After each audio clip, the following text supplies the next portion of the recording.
Hello everyone, मैं राहुल राज एक बार फिर से स्वागत करता हूं मेरे यूट्यूब चैनल लीगल राहुल में, जहां मैं लॉ से जुड़े हुए टॉपिक्स को सिंप्लीफाइड वे में समझाने की कोशिश करता हूं। हम सभी को पता है कि भारतीय संविधान द्वारा हमें कुछ मौलिक अधिकार दिए गए हैं, फंडामेंटल राइट्स दिए गए हैं। ठीक है, क्या होगा अगर इन्हीं फंडामेंटल राइट्स का वायलेशन किया जाएगा by the state, by the government.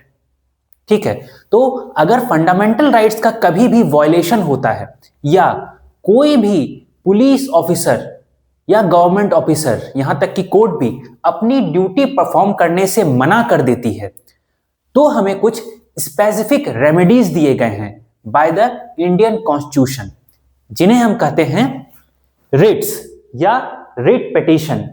आज हम इन्हीं रिट पिटीशन के बारे में बात करेंगे, तो आइए देखते हैं।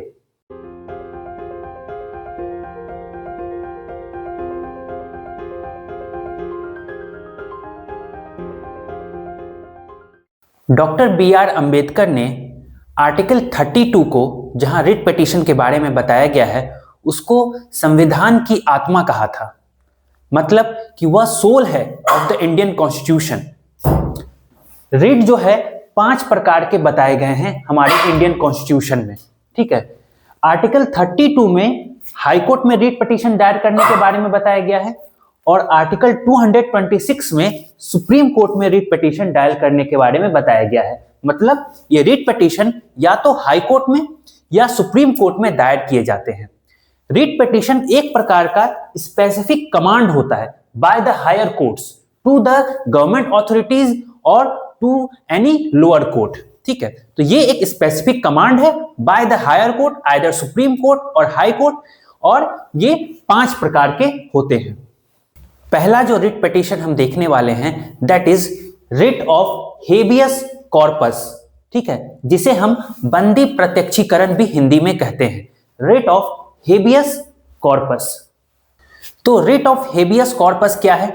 अगर किसी व्यक्ति को इलीगली डिटेन करके रखा जाए या फिर उसे पुलिस कस्टडी में या अरेस्ट करके रखा जाए बिना उसको यह बताए हुए कि उसका गुनाह क्या है और उसको जो है कोर्ट के सामने पेश भी नहीं किया गया हो, तो ये रिट पिटीशन फाइल किया जाता है, रिट ऑफ हेबियस कॉर्पस, जिसको हम कहते हैं टू प्रोड्यूस ए बॉडी। ठीक है, तो इसमें क्या होता है कि कोई भी इलीगल डिटेंशन अगर किया गया हो किसी व्यक्ति का, किसी को भी कस्टडी में रखा गया हो विदाउट एनी रीजन, ठीक है, तो उसको जो है कोर्ट के सामने प्रोड्यूस करने के लिए ये कमांड दिया जाता है कि आप उसको जो है कोर्ट के सामने पेश किया जाए और बताया जाए कि उसको आप क्यों डिटेन करके रखे गए हैं।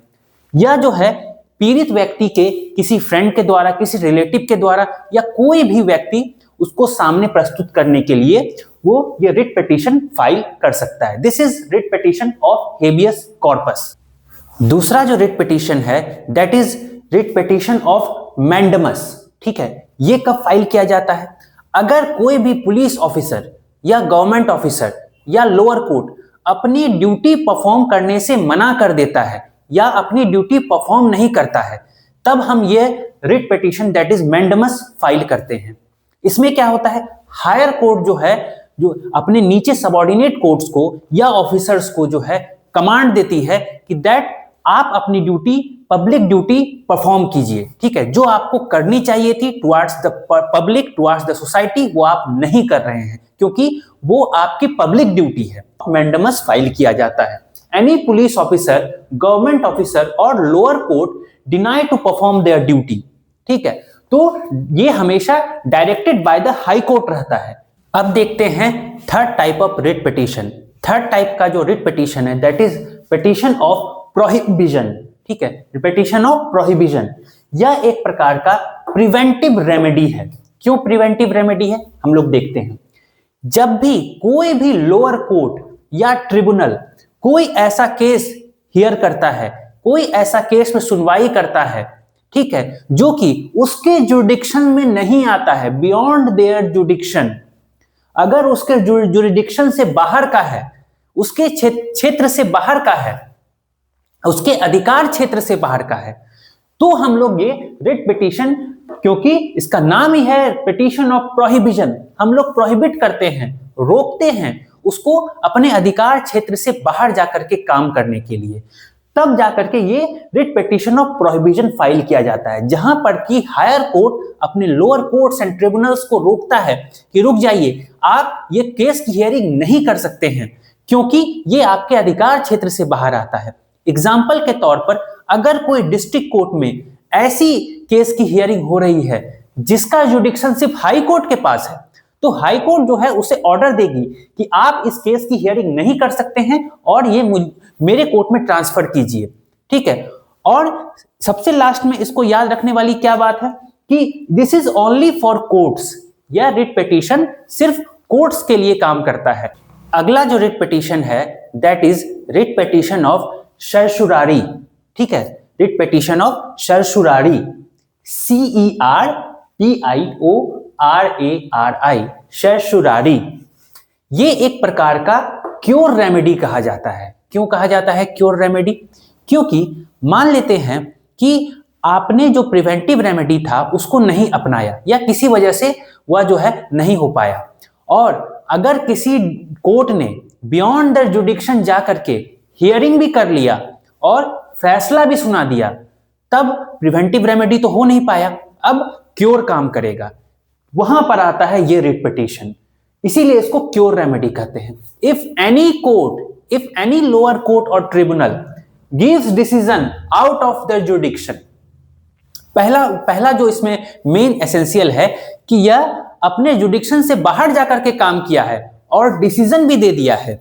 दूसरा, या तो अपने पावर का मिसयूज किया है या फिर डिसीजन देते वक्त नेचुरल जस्टिस को जो है वायलेट किया है, नेचुरल जस्टिस को देखा ही नहीं है, तो फिर यह रिट पिटीशन फाइल किया जाता है, जहां पर कि हाई कोर्ट या सुप्रीम कोर्ट इस डिसीजन को क्वैश करती है, रद्द कर देती है और कहती है कि आप इस केस को मेरे हायर कोर्ट में ट्रांसफर कीजिए क्योंकि आपने इन सब बातों का ध्यान नहीं रखा और आपने डिसीजन दे दिया, तो ये डिसीजन आपका क्वैश होता है और अब आप इसको हायर कोर्ट में ट्रांसफर कीजिए।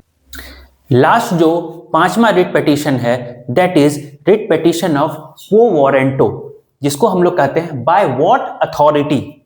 इसमें क्या होता है कि कोई भी पब्लिक सर्वेंट या पुलिस ऑफिसर या government officer without the legal process of appointment उस पोस्ट पर बैठा हुआ है, ठीक है, इलीगल अपॉइंटमेंट हुआ है उसका, या फिर जिस पोस्ट पर वो बैठा हुआ है उसके लिए वो क्वालिफाई ही नहीं करता है, या अगर उसका सिलेक्शन प्रोसेस ही फॉल्टी था, इन सभी कंडीशंस में ये रिट पिटीशन पूछता है कि आप किस अथॉरिटी से उस पोस्ट पर बैठे हुए हैं।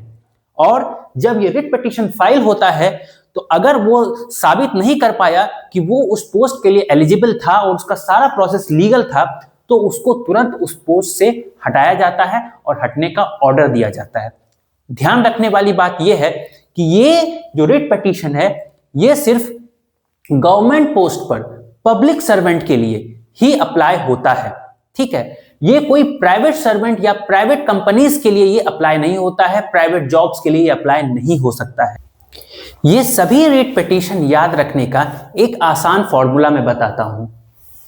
सीपीएम का हेडक्वार्टर, ठीक है, सीपीएम का हेडक्वार्टर आपको इतना याद रखना है, सी फॉर सर्सुरारी, पी से प्रोहिबिशन, एम से मैंडमस, एच से हेबियस कॉर्पस एंड क्यू से क्वो वारंटो, ठीक है। अगर आप ऐसे याद रखेंगे तो आपको सारे रिट्स आसानी से याद रहेंगे, ठीक है। होप आपको वीडियो ये पसंद आया हो और आपके लिए हेल्पफुल हुआ हो।